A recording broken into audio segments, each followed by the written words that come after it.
spaces. Watch that you're not just slumping through the shoulder, but can you sit nice and long? Can you pull the shoulders away from your ears? Does your neck have some place to go, even though you don't have any place for it to go yet? You just want to make sure that it's not crammed into your shoulders.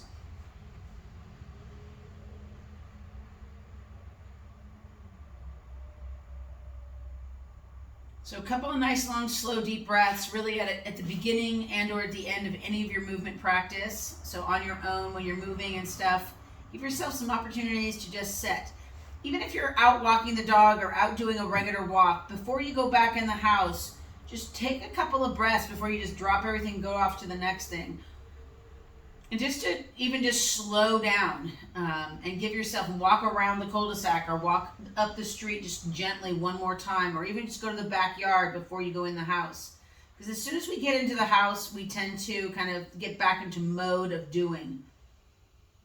And I get that you have busy things and your time is kind of connected, all one thing after the next. But if you can give yourself 1 to 3 more minutes to just settle in to your back to your breath, so your system's not always kind of revved up, you'll notice that your body just responds better and listens better. Go ahead and bring your hands underneath you just a little bit more, and then begin to nod your head.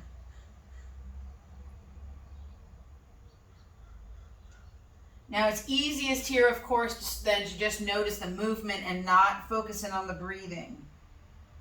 A way you can know if you're breathing or not is how fast you're moving. If you're moving really fast, like if you can't say your full name by the time you get your head up, you probably are moving too fast. If if your name is only Pat Smith, that's one thing. But if you've got a nice, beautiful middle name, full name, last name, Paul Watson barely makes it in there, but I bet his middle name is something like Emmanuel or something like that, or Rothschild or some beautiful middle name. So, or make something up, the name you wish you had. And just kind of use that as a timer, that whole name.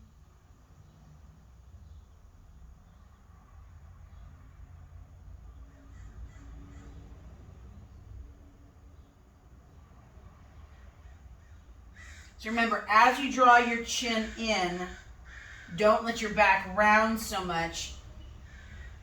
As you draw your chin in, you're elongating the muscles of your back, shortening the muscles of the front. So you're actually stretching the muscles of your back, as well as stretching the nerves. And so know that you're putting the back line muscles on tension, and also the nerves. And so when you nod the head kind of easily, especially along with the breath, you do this thing called flossing the nerve, where you're allowing the nerve to move inside that channel that it lives in. And then begin to turn your head. Eyes look around, look up and look around. Try to look up towards the sky and around. You can change the position of your hands to help, so you can actually move your elbows,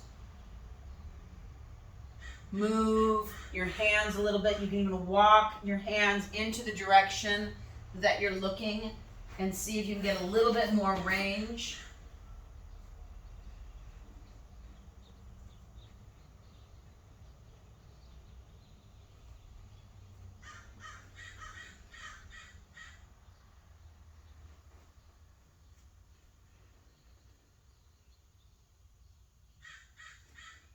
One or two more times each side.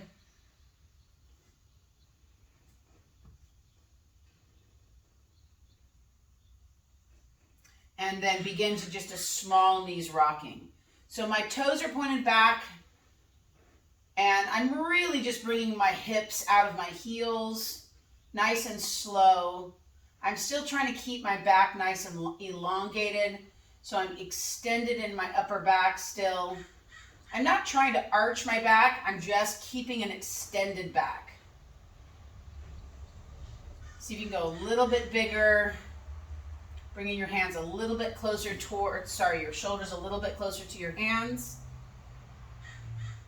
And still work that breath. Curl your toes and see if you can get a little bit bigger. If that bothers your knees, keep your feet flat. Shift your weight more towards your hands.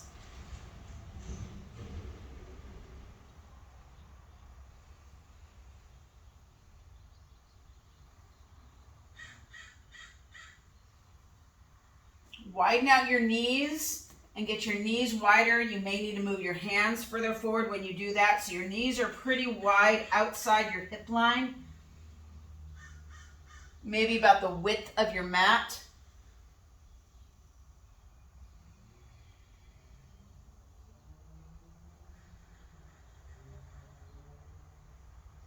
Bring your knees back in underneath you. Good, and then just bring one hand off the ground. Now, as you go forward, the further you bring your hips towards the ground or towards your wrist, the more challenging it is in your core to stabilize you. So go slower even as you move further forward. Notice when your shoulder dips in or your hip shifts over.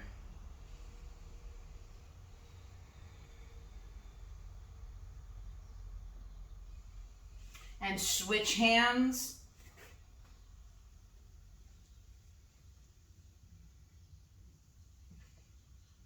Test your range. See if you can go deeper than you thought you could.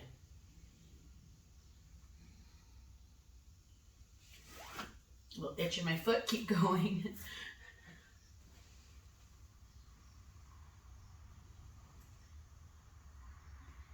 Good. Go back to all fours again.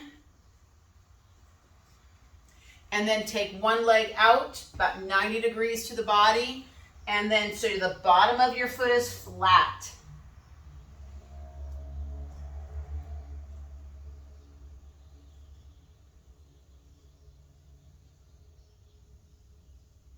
So you should really feel this through the inner thigh, but you may feel this all the way down into the outer part of your ankle. It may be challenging and your foot may want to roll in. So you're threading still those motor nerves that go all the way into your ankle, not your sensory nerves so much.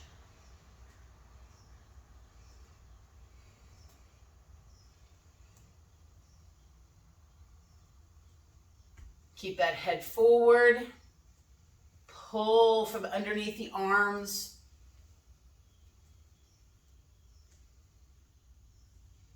Bring your right leg in. Bring your left leg out.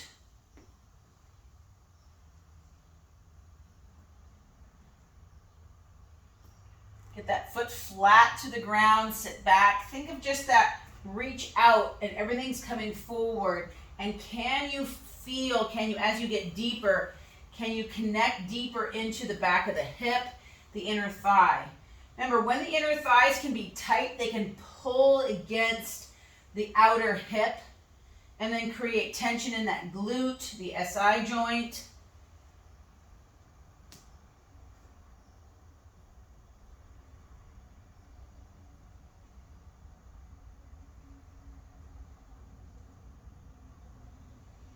And then bring that knee back in. And then let's go to skiers. So reach back with your right arm back with your left leg back.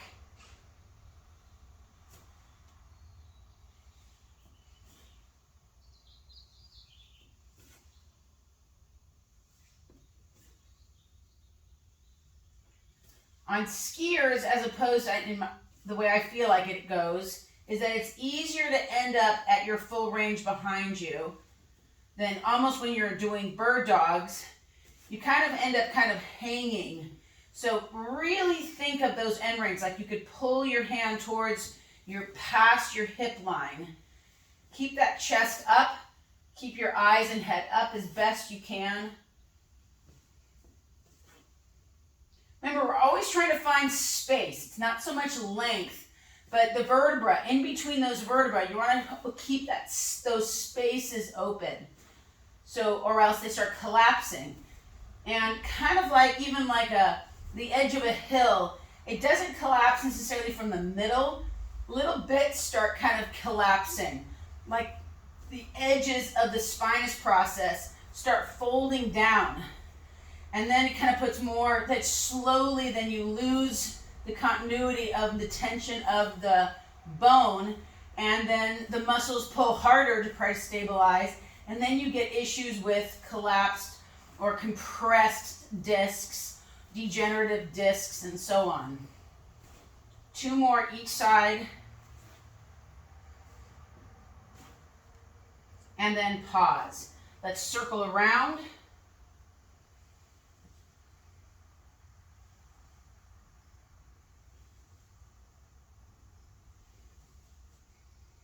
Are you still breathing? Make sure you check in with that, or did you start holding your breath because you just kind of forgot? Circle to the other side.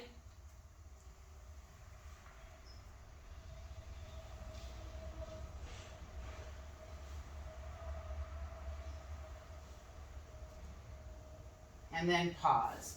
Let's come right back to where we started. Toes pointed back, head and chest is up. And just go back to your breath.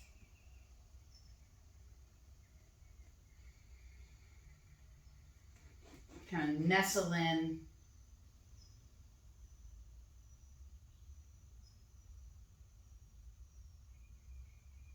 And then just go to a nod.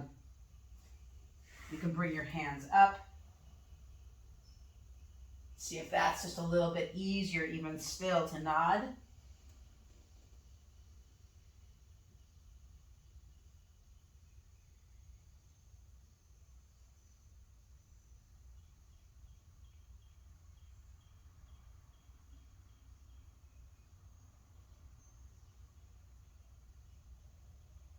All right.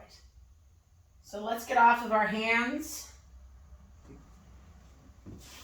And we're going to go into some plank moves. So we're going to do some side plank and some side work on the side. So typically, again, the trick of the side is to not think of the weight as being held on your shoulder, but it's held through your rib cage, really in your core. You've got to create that connection to the weight isn't here, the weight is here at your rib wall and really your glutes. And so if you can pull your shoulder into your armpit and hold it there, then you can create that stability. So let's see if we can come up on the knees. Make sure you line the knees up with the hips so you can roll the hips underneath and stay stable. Then from there, you'll feel right underneath, you take your hand, you can feel the tension of the muscle. And then just take your other hand someplace. You can wrap it under, you can put it on your shoulder, you can put it overhead.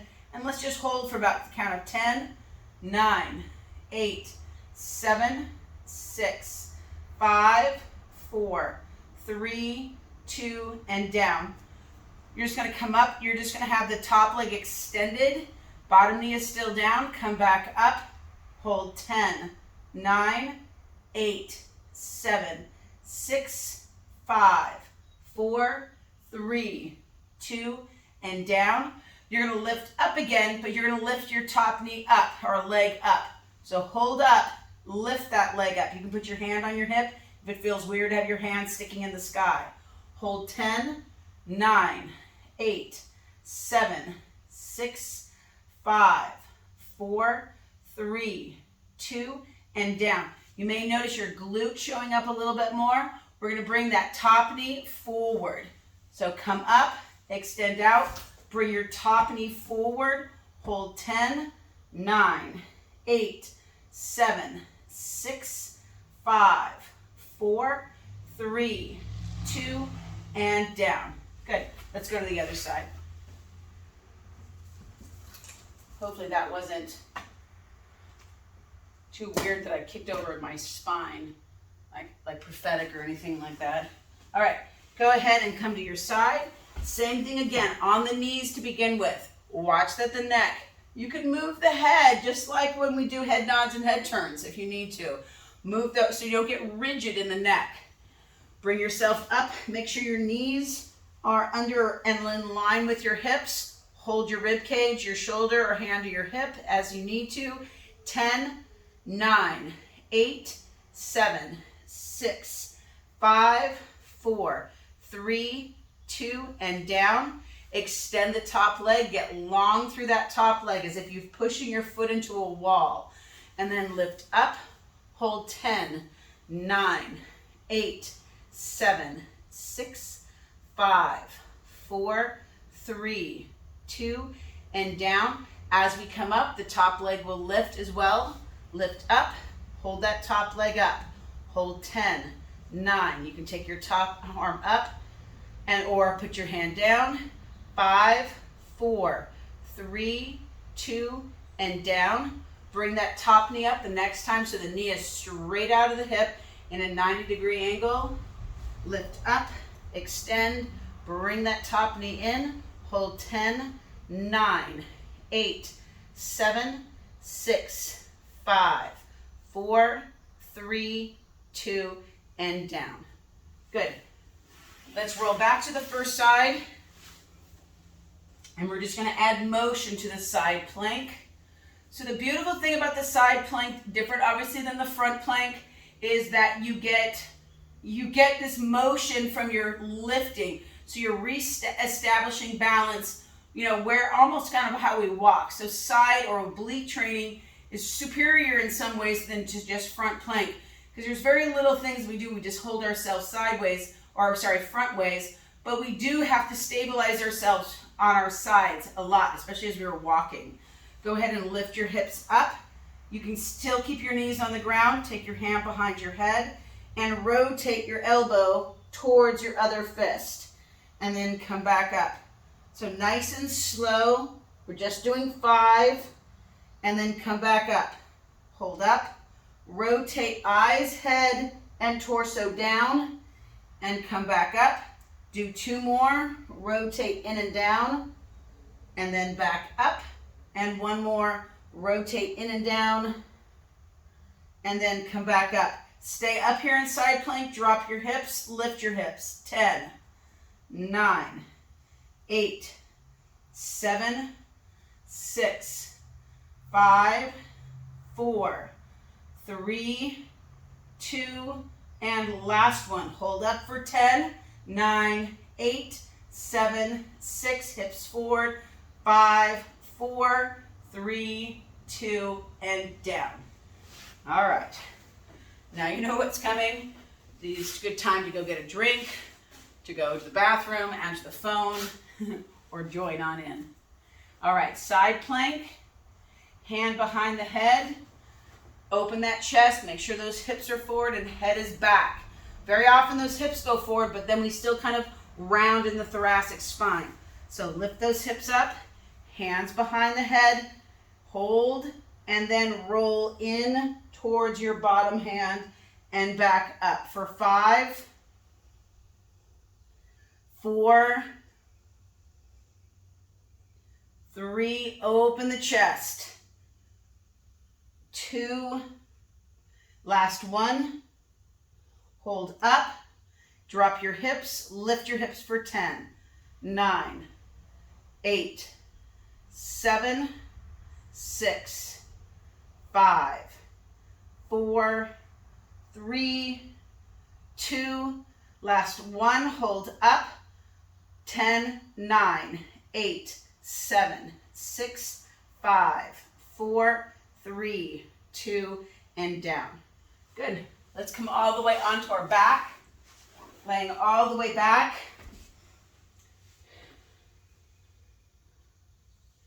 So engaging the glutes is an important part of just kind of connecting and making sure that you're not either overusing the lower back or the back isn't in opposition to itself. So let's just start with some basic dead bug.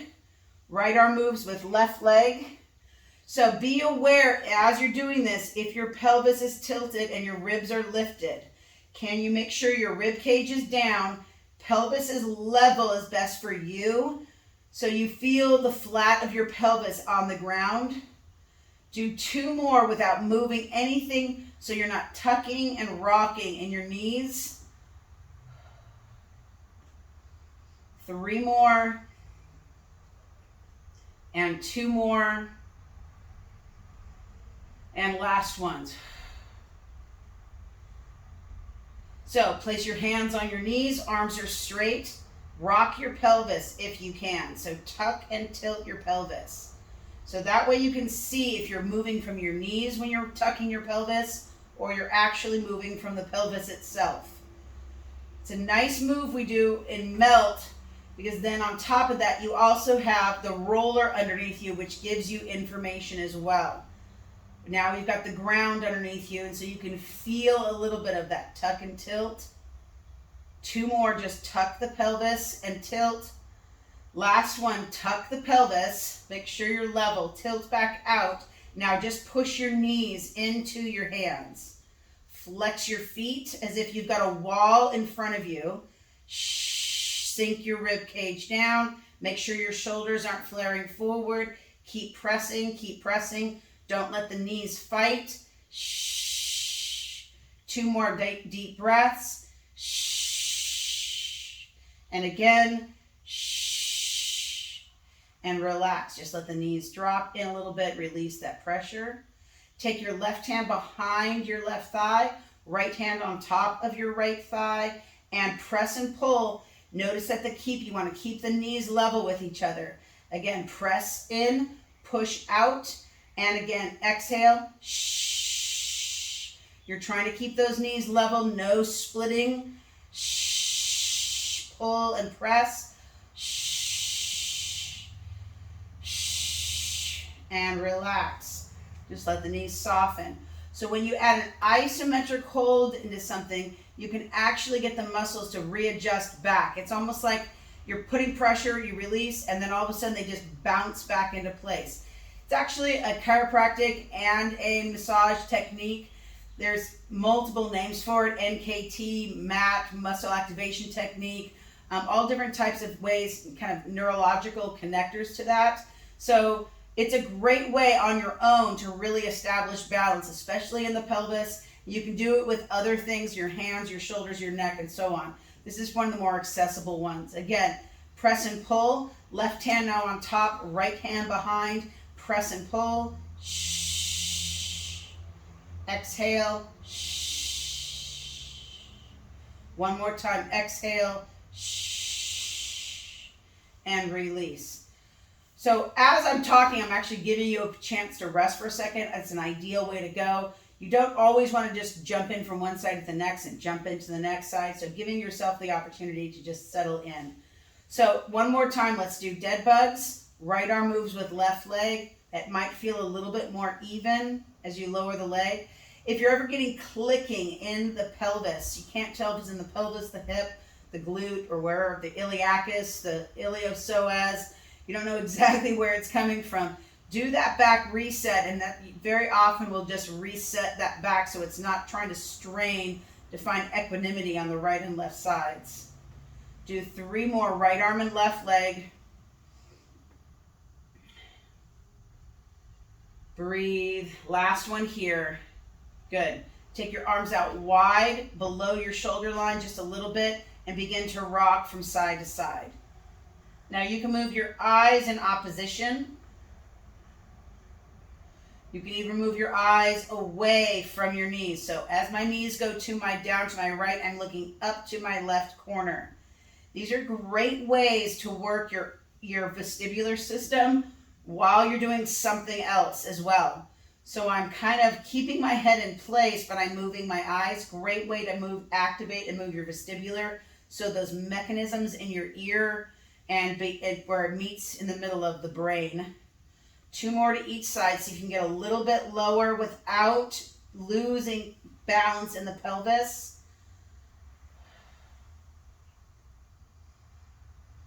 2 more, or last one each side. And over. Good. Bring your feet down. Bring your hands down by your side. Just lift your hips up. So we're going to stay in this neutral plank, or inverted plank in a sense, or glute bridge, just to create the glutes, to activate the glutes a little bit more. Feel your shoulders drop back and that straight line across your back. Press into the elbows. Keep your chin close to your sternum. And breathe. Get long in the neck.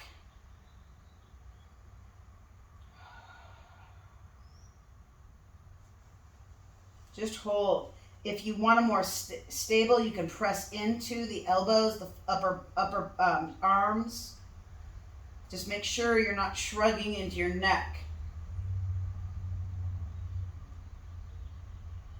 Good, and then just release. Drop your hips down. You can shift from side to side just to release any tension in the lower back. We'll do the same thing, hold for about 10-20 seconds on your right and left sides. So as you can, lift up. Bring one leg up and just push really strongly down into the lower glute. This leg is just kind of hanging here. Breathing. Breathe. Working that right glute, the foot that's on the ground. Keeping pressure into the elbows. And then down. Switch sides. Left foot down is going to be down. You'll come, both hips are come up. Then you'll raise the right leg. And again, lift those hips up. Shoulders rock back, so you make sure that the weight is back in the shoulders, not in the neck, in the shoulders, head, feet, and arms. Raise that right leg. Really tighten that right glute. Sorry, left glute.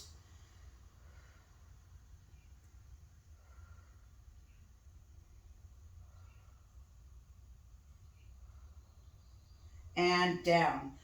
Good, lower that foot, and again, you can drop your knees right to left. Good, just keep going with your knees right to left to right. And then as you can, lift up your right leg until it comes up as far as it can go. Then lift the left leg, then drop the right leg, then drop the left leg. Then again, lift the left knee, lift the right, drop the left, drop the right. So do it very specifically, one leg at a time. So you get that deeper inner thigh, outer hip. And again, you're not trying to move into pain, or you're not trying to find ultimate end range, but you are trying to find where your body will go. And when you go a little bit slower, you can start identifying those spots. Or notice when you're kind of just whipping through something. Good, 2 more to each side. Lift up, drop down, drop down. Good. And then back up, both knees up, both legs over to your right, pause, lift your left knee up, so you're at 90 degrees, bring your right knee up, now you're level. Bring your left leg down, bring your right knee down. Again, bring your right foot up. Just let your left leg come in. Your feet are kind of slack. Drop your right knee, keep your left knee up, and then lower down. So again, left knee up with your right knee down. Roll, just get to your back. Left knee down, right knee down. One more time, each side. Right knee up, left knee up. So you can start seeing which glute is kind of playing along, which glute's kind of getting a little slack. Left knee up and right knee up. Go ahead and pull those knees into your chest. Drop one foot, drop the other, shift off to one side. Let's go back to the beginning. Hands and knees. Sit back into your heels. You can be back, lower down. See if this feels a little bit more comfortable, a little bit more even. It's always great to check into a baseline where maybe you started. See if you can maybe sit a little bit deeper into those hips and to those feet. Go back to your rib cage, diaphragmatic breathing.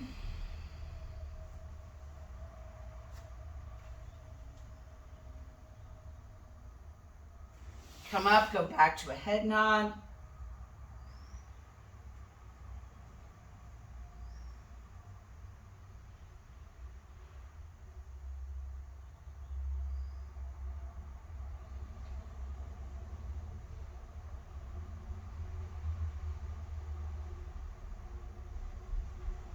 Go back to a head turn.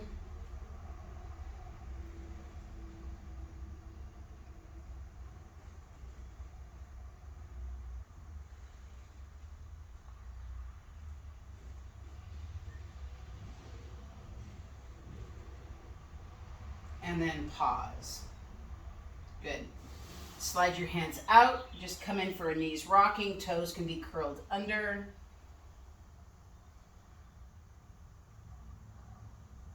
Walk your hands back. See if you can lift your hips up. Roll yourself up and come back to a stand. Good. Just go to a cross crawl real quick just to bring ourselves upright, and then you're going to grab that chair. And then we're going to move into some seated, just static stretching. 3, 2, and last one, each leg. All right. Nice job, guys. Go ahead and grab a chair.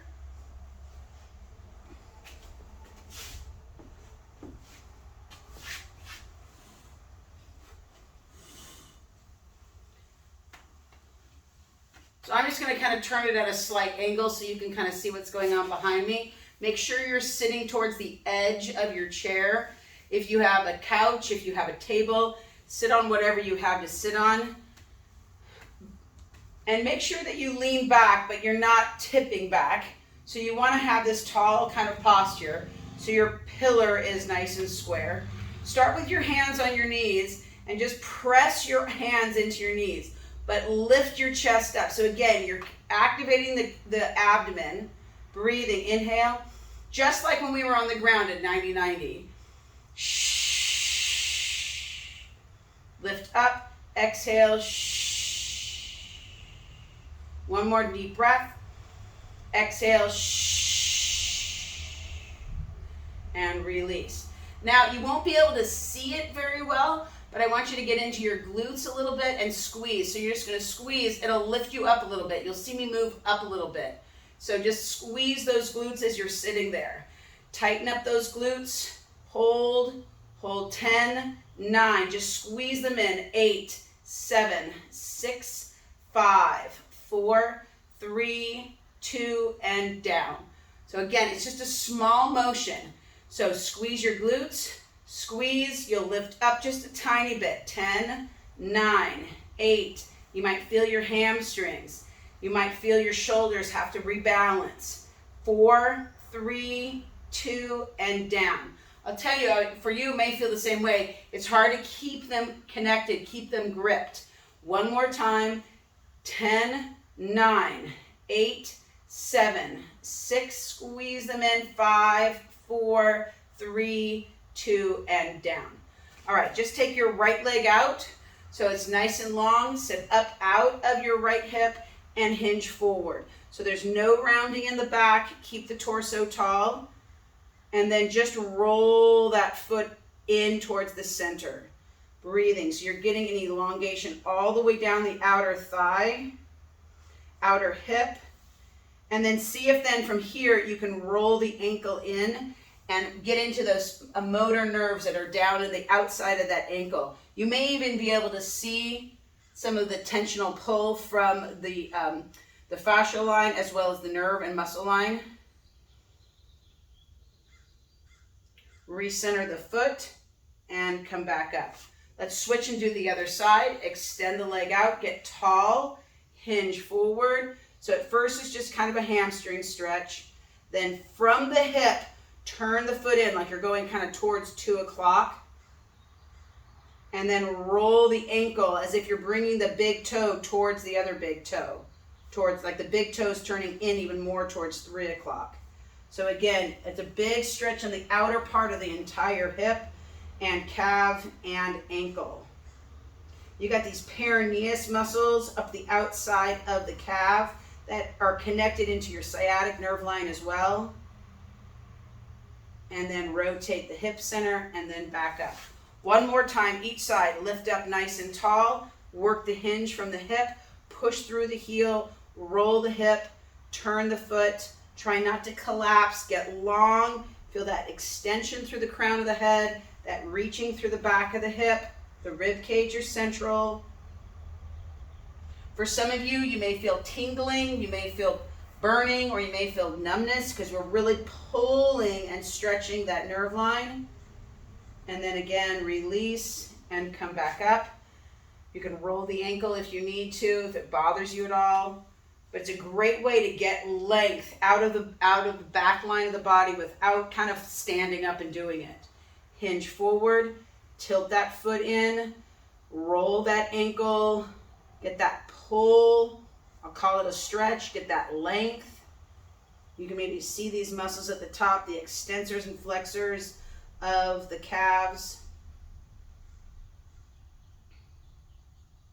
And then again, center and then up. Take the right leg over the left for that figure 4 stretch, nice and tall. So again, in the figure 4 stretch, you want to not be rounded into the pelvis or you'll lose the length out of the hips. Make sure that that bottom ankle is kind of in line with the hip. It's not tucked back and it's not crossed under. You want that bottom knee and keep that foot flexed of the top leg so you're not stressing the outer part of the knee. So flex the top foot, body is tall, and again, hinge forward. You can use your hand and pull your thigh away from your hip. Just kind of, even the skin will move a little bit. Breathing, get long, like as if you're looking over a cliff or into a pit.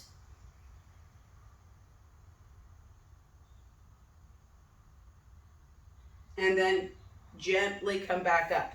Unlace that leg, cross and do the other side.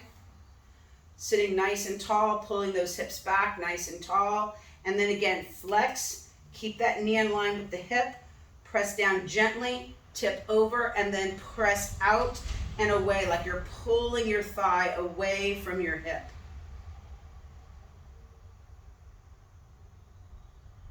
Now we're only doing these stretches for 10, maybe almost 30 seconds, not even that long. Think about how long, if you want, you can do stretches for longer. I would highly recommend mobilizing the joint first, warming up with it, and then doing stretching, static stretching, instead of jumping right into static stretching. And then release. Let's do it one more time on the other side. Right ankle over, body nice and tall, chest is lifted, and hinge from your hip. Pull that leg out of its socket slightly. You're not really, you're just creating an intentional pressure and some more length. You might feel a lot of deep stretching in your hip. Watch that your back doesn't round or even overarch. You're just tipping forward.